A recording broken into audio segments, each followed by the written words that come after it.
ভাবুন তো, যে দেশের নারী ফুটবল একসময় পরিচয়ের জন্য লড়াই করত, আজ সেই দলই ইতিহাসের মঞ্চে দাঁড়িয়ে নতুন অধ্যায় লেখার দ্বারপ্রান্তে। লাল সবুজের জার্সিতে স্বপ্ন, সাহস আর সংগ্রাম বুকে নিয়ে বাংলার অদম্য মেয়েরা এখন প্রস্তুত এশিয়ার সেরাদের সঙ্গে চোখে চোখ রেখে লড়তে। এই প্রথমবারের মতো বাংলাদেশের নারী ফুটবল দল পা রাখতে যাচ্ছে এশিয়ান নারী ফুটবলের সর্বোচ্চ আসর এএফসি উইমেন্স এশিয়ান কাপে। আর সেই ঐতিহাসিক অভিযানের উদ্দেশ্যে বৃহস্পতিবার রাত ঠিক 11:50 হজরত শাহজালাল আন্তর্জাতিক বিমানবন্দর থেকে অস্ট্রেলিয়ার পথে উড়ে গেছে আফিদা খন্দকার, ঋতুপর্ণা ছাকমা, সাবিনা খাতুনদের বহর। বিমানে ওঠার মুহূর্তে তাদের চোখে মুখে ছিল শুধু উত্তেজনা নয়, ছিল বহুদিনের লালিত স্বপ্ন, নিজেদের প্রমাণ করার, বাংলাদেশের নামটা এশিয়ার বড় মঞ্চে গর্বের সঙ্গে তুলে ধরার।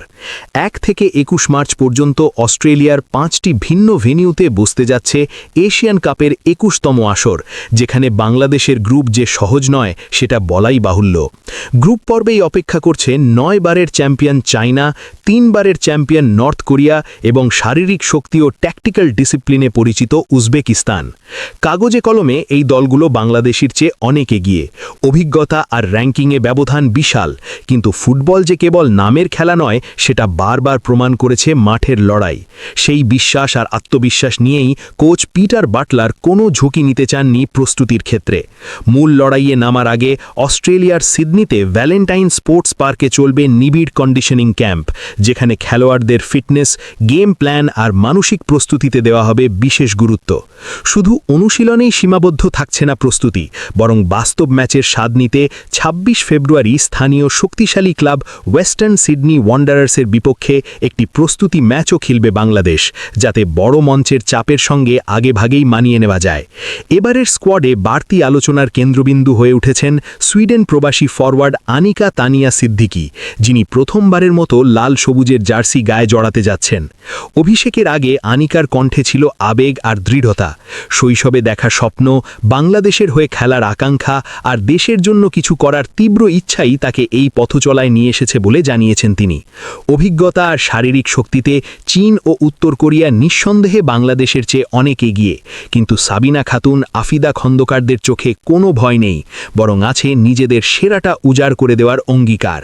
সূচি অনুযায়ী 3 মার্চ শক্তিশালী চীনের বিপক্ষে ম্যাচ দিয়ে শুরু হবে বাংলাদেশের এশিয়ান কাপ যাত্রা, যে ম্যাচে 1 পয়েন্ট পাওয়াও হতে পারে বিশাল সাফল্যের সমান। এরপর 6 মার্চ মাঠে নামতে হবে উত্তর কোরিয়ার বিপক্ষে, যেখানে গতি আর শারীরিক লড়াইয়ের কঠিন পরীক্ষায় পড়বে লাল সবুজ। গ্রুপ পর্বের শেষ ম্যাচ 9 মার্চ উজবেকিস্তানের বিপক্ষে, যে ম্যাচে ভাগ্য বদলে যেতে পারে এক ঝলক নৈপুণ্যেই।